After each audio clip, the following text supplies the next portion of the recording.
Yellandu to Bengaluru, Telangana నుంచి కర్ణాటక మన journey అయితే స్టార్ట్ అయిపోయింది. సో యాక్చువల్లీ నేను స్పోర్ట్స్ అథారిటీ ఆఫ్ ఇండియాకి వెళ్తున్నాను. So I request all the Yellandu people, నాకు మీ సపోర్ట్ కావాలి, please support me. So actually మన ఇల్లందులో ప్రాపర్ బ్యాడ్మింటన్ ఫెసిలిటీస్ లేకపోయినప్పటికీ నేను మట్టి కోర్టులో అవుట్డోర్లో నేర్చుకొని ఈ రోజు కోచ్ స్థాయికి అయితే ఎదిగాను. సో యాక్చువల్లీ నేను ఇల్లందు తరపున ఎన్నో టోర్నమెంట్స్ ఆడాను, ఎన్నో విన్ అయ్యాను. కావాలంటే మీరు నా ఇదే పేజ్లో మీరు రీపోస్ట్ చూడండి, లేదా నా పర్సనల్ అకౌంట్లో నా పోస్ట్ చూడండి. So I want so many, ఇంకా ముందు ముందు కూడా ఎన్నో గెలుస్తాను, ఎన్నో తీసుకొస్తాను. సో ఈ నా ప్రయాణం ఏదైతే ఉందో నా ఒక్కడితో ఆగిపోకూడదు. నాలాంటి వాళ్ళు ఇంకా 10ల సంఖ్యలో రావాలి అంటే నాకు మీ అందరి సపోర్ట్ కావాలి. ఎనీవే కీప్ వాచింగ్ గైస్, మనమైతే ఈ జర్నీని స్టార్ట్ చేద్దాం. సో గైస్ ఖమ్మం దాటేసాం. సో ఇదైతే హైవే. సో ఈ హైవే మీదకి మనం ప్రయాణం చేయాల్సి ఉంటుంది. సో చాలా మంది హైవే ఎక్కగానే ఏంటంటే ర్యాష్ గా నడుపుతూ ఉంటారు, దొరికిందే సందుగా అన్నట్టు, కోతి కొబ్బరి చిప్పించినట్టు ఇష్టం వచ్చినట్టు నడుపుతూ ఉంటారు. సో ప్రతి వీడియోలో నేను చెప్పేది ఒకటే, అసలు తిరిగి రాడు అన్న దానికంటే ఆలస్యంగా వస్తాడు అన్నది వినడానికి చాలా బాగుంటుంది. మన కోసం మన తల్లిదండ్రులు ఎదురు చూస్తూ ఉంటారు. ఇప్పుడు గంట ప్రయాణం 20 నిమిషాల్లో కొట్టుతాము, దానివల్ల ఏంటి ఉపయోగం? Guinness book of world record ఏమైనా ఇస్తారా? గంట ప్రయాణం ఒక 40 నిమిషాల్లో కొట్టావు, 30 నిమిషాల్లో కొట్టావు, దానివల్ల ఏంటి ప్రయోజనం? సో ఏం సాధించావు? అంత అర్జెంట్ ఏముంది? ఒక గంట 10 నిమిషాలు 20 నిమిషాలు లేట్ అయితే పోయేది ఏమీ లేదు. Safety first. రేసింగ్ చేయకూడదు అని నేను అనట్లేదు, రేసింగ్ చేయాలి, కానీ రేసింగ్ ట్రాక్లు వేరే. ఎలా ప్రయాణం చేయాలో అలా ప్రయాణం చేయాలి. హైవే ఏంటంటే మనకు ఫ్రీగా ఉంటుంది, ఫ్రీగా ప్రయాణం చేయాలి. సో చాలా జాగ్రత్తగా మనం అయితే ప్రయాణం చేయాల్సి ఉంటుంది. Anyway keep watching guys.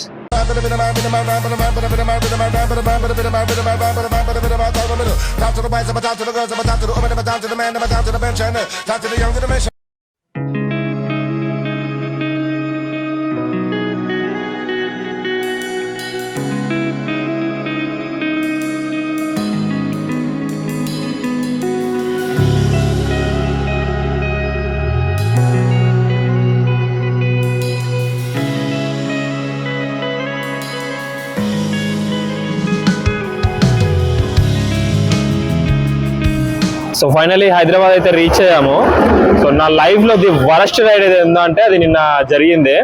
So actually మనం 21st మిడ్ నైట్ బయలుదేరాం 12:30 ఆ టైంలో. ఇక్కడికి ఎర్లీ మార్నింగ్ 6:30 అలా 4:30 అలా రీచ్ అయ్యాము. స్లోగా నిదానంగానే వచ్చాను వీడియోలో చెప్పిన విధంగా. సో ఇప్పుడు మళ్ళీ బయలుదేరుతున్నాను. నా జీవితంలో వరస్ట్ రైడ్ అని ఎందుకు అన్నానంటే, సో మొత్తం లారీలు బస్సులు, వాటిని క్లియర్ చేయగానే ఇంకో కిలోమీటర్లో ఒక 10 దాకా మళ్ళీ లారీలు బస్సులు, దాన్ని క్లియర్ చేస్తున్నా మళ్ళీ 10 దాకా లారీలు బస్సు, చికాకులు వేస్తుంది లిటరలీ. సో నాకైతే అసలు చెత్త రైడ్ అది. సో ఎనివే ఇప్పుడైతే మనం ఇక్కడ నుంచి అయితే మనం బెంగళూరు బయలుదేరుతున్నాం. సో అక్కడి మధ్యలో వచ్చిన చిన్న క్లిప్స్ కూడా తీస్తూ ఉందాం ఇఫ్ పాసిబుల్. సో మా ఫ్రెండ్ అక్షయ్ అయితే ఉన్నాడు. సో సెండ్ ఆఫ్ చేయడానికి వచ్చాడు ఇక్కడ హైదరాబాద్ టు బెంగళూరు వెళ్తూ ఉంటే. Have a safe journey my brother. మంచిగా వెళ్ళి సర్టిఫికేట్ తీసుకొని ఇలాంటి కంటెంట్ ఇంకా మళ్ళీ రావాలని తప్పకుండా మీ అభిమానం అండి. All the best. Thank you bro. Bye guys. Shamshabad outer ring road దాటేసి ఫ్లైఓవర్ ఎక్కేసా.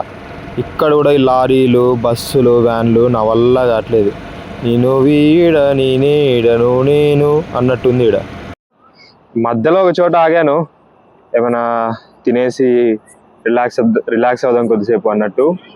సో ఒక్కడనే ప్రయాణం, ఊరు దాటి ఊరు, రాష్ట్రం దాటి రాష్ట్రం. మీరు కూడా ఎప్పుడు ఒక్కడనే ఒంటరిని అని ఫీల్ అవ్వద్దు. ఎవరు ఒంటరి వారు కాదు, అందరికీ ఆ దేవుడు ఉంటారు తోడుగా. వీడియో తీయడం ఎంత ఇంపార్టెంటో జాగ్రత్తగా ఉండడం కూడా అంతే ఇంపార్టెంట్. నన్ను నేను కాపాడుకోవాలి, నా బండిని కాపాడుకోవాలి, నా వస్తువుల్ని ప్రతి దాంట్లో కూడా నేను కేర్ అనేది తీసుకోవాలి. Anyway keep watching guys. Come biscuits పెడుతుంది, స్లోగా తిను స్లోగా. సో ఎంతైనా జంతు ప్రియులం కాబట్టి చూస్తూ ఉంటే వీటికి కొంచెం బిస్కెట్ బ్యాట్ బిస్కెట్ చిన్నగా తినరా, నేను తినరా, లాక్కుంటారా. స్లోగా తినాయని బిస్కెట్స్ నీకే.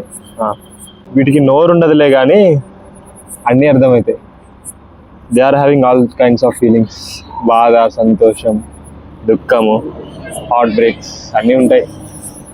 సో ఒక్క నోరు ఒకటే ఇవ్వలేదు దేవుళ్ళే కానీ they are equal to human being అని చెప్పొచ్చు. మనిషికి ఎలాంటి అయితే ఎమోషన్స్, ఫీలింగ్స్ ఉంటాయో సేమ్ వీటికి కూడా అలానే ఉంటాయి. సో ఒక డాగ్ లవర్కి, ఒక జంతు ప్రియుడికి అయితే తెలుస్తుంటుంది. సో చూస్తున్నాయి ఎవరైనా పెడతారా అనేసి, అందుకనేసి ఒక బిస్కెట్ ప్యాకెట్ తీసుకొని దీనికి పెట్టాను. So 1 more dog is there, అది డీప్ స్లీప్లో ఉంది. సో నువ్వైతే హ్యాపీ కదా, తినో ఓకే, నా ఛానల్ సబ్స్క్రైబ్ చేయి.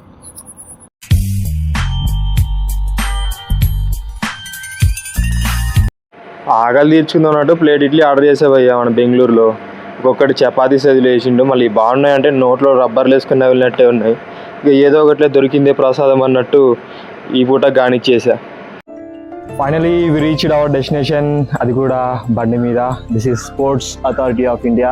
ప్రతి క్రీడాకారుడికి ఒక్కసారి ఇందులో అడుగు పెట్టాలనేసి ఒక డ్రీమ్. సో ఫైనలీ నా డ్రీమ్ అయితే నెరవేరుతుంది. ఇందులో అడుగు పెడుతున్నప్పుడు ఆ ఎగ్జైట్మెంట్, ఆ ఫీల్ ఒక క్రీడాకారుడికి, ఒక స్పోర్ట్స్ పర్సన్కి అయితే తెలుసు. ఏదేమైనా ఊరు దాటి ఊరు, రాష్ట్రం దాటి రాష్ట్రం బండి మీద అయితే వచ్చేసాం. సో ఇక్కడికి వచ్చిన తర్వాత అయితే మన కాకినాడ నుంచి మన నవీన్ అన్న వచ్చాడు. నాకు కూడా నాతో పాటు బ్యాడ్మింటన్ ఎనర్జీ చేస్తాడు అనమాట. సో ఇంతటితో ఈ వీడియో సమాప్తం. ఇకపై డే 1 డే 2 మాకు 15 days ప్రాక్టికల్స్ ఏం చేశారు ప్రతిదీ కూడా వీడియోస్ చేయడానికి ట్రై చేస్తాను. Thank you guys, thanks for watching.